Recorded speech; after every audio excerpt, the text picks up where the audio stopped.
Burkina, des milliers de personnes assistent aux funérailles de soldats burkinabés tués dans une embuscade avant le coup d'État publié le 9 octobre 2022 par Miadjo Ouagadougou. Des milliers de personnes en deuil se sont rassemblées samedi dans la capitale du Burkina Faso pour les funérailles de 27 soldats tués dans une embuscade le mois dernier qui a déclenché le deuxième coup d'État cette année mené par une unité militaire lasse de l'insécurité endémique.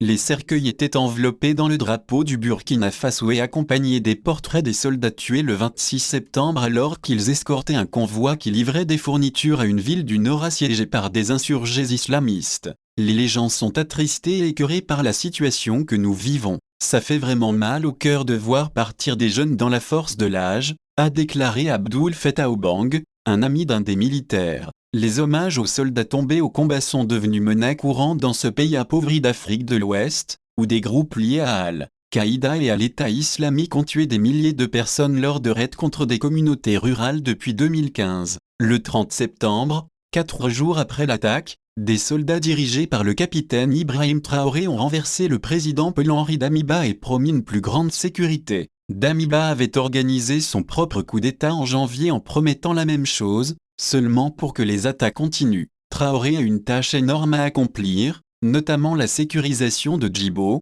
la ville que le convoi tentait d'atteindre le 26 septembre. C'est devenu un exemple flagrant de la perte de contrôle du gouvernement dans le nord, et du prix payé par les civils capturés au milieu. Funérailles de soldats tués lors de l'attaque d'un convoi burkinabé à Ouagadougou. Des soldats du Burkina Faso tiennent des portraits alors qu'ils se tiennent devant les cercueils de 27 soldats tués lors d'une attaque par des militants islamistes, contre un convoi qui transportait des fournitures vers une ville du nord du Burkina Faso, lors de leur cérémonie d'enterrement à Ouagadougou, Burkina Faso le 8 octobre 2022. Les militants ont réussi pendant des années à isoler Djibo de la capitale à 200 km, 120 miles, de là, en utilisant des engins explosifs, des embuscades et des points de contrôle illégaux. Cette année, les choses ont bien empiré, ont déclaré à Reuters des habitants et des travailleurs humanitaires. Les insurgés ont coupé la nourriture et les fournitures médicales, y compris le traitement des enfants souffrant de malnutrition.